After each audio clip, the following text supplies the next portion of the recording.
Little Red Riding Hood. Once upon a time, there lived the prettiest little girl ever seen. Her mother made her a little red hood, and everybody called her by the same name, Little Red Riding Hood. One day, her mother asked her to go to her grandmother. "Go, my girl, and see how your dear grandmother is doing, for I hear she has been very ill." Little Red Riding Hood set out immediately for her grandmother's place.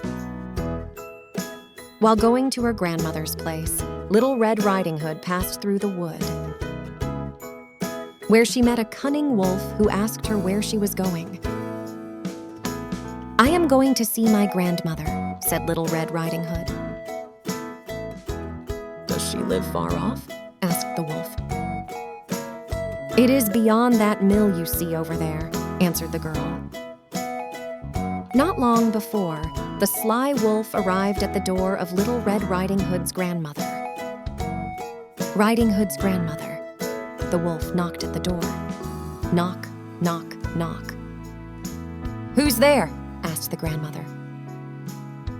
"Your favorite grandchild, Little Red Riding Hood," replied the wolf using a fake voice. The grandmother said, "Pull the string, my dear, and the latch will go up." The wolf did what she was told, pulled the string and opened the door. The wolf, without wasting any time, fell upon the good old grandmother and ate her up in a moment. The wolf then shut the door and got into the grandmother's bed, expecting the girl. Little Red Riding Hood came sometime afterwards and knocked on her grandmother's door. Knock, knock, knock. "Who's there?" asked the wolf, faking the grandmother's voice. "It is your favorite grandchild, Little Red Riding Hood," answered the Little Red Riding Hood. The wolf cried out what the old woman had said to her, "Pull the string and the latch will go up." Little Red Riding Hood did the same, pulled the string and the door opened. She went inside and saw her grandmother. "Grandmother, what big arms you have," said the Little Red Riding Hood. "All the better to hug you with, my little girl," answered the wolf in a fake voice. "Grandmother, what big ears you have," she said. "All the better to hear you with, my dear," answered the wolf again, using a fake voice. "Grandmother, what big eyes you have," said the Little Red Riding Hood.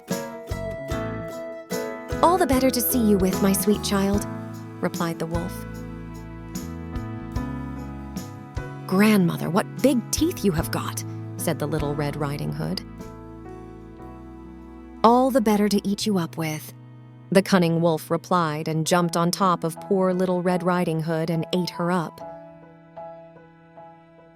After the wolf had finished eating, he climbed back into the grandmother's bed and fell asleep, snoring very loudly. A huntsman was passing by and heard the snoring. He thought it was strange for an old woman to snore this loudly, so he decided to take a look. He stepped inside the house and saw a wolf lying in bed. "He has eaten the old woman, but perhaps she still can be saved," thought the huntsman, and he took a pair of scissors and cut open the wolf's belly. He saw a red hood shining through. A little girl jumped out of the wolf's belly and cried, "Oh, I was so frightened!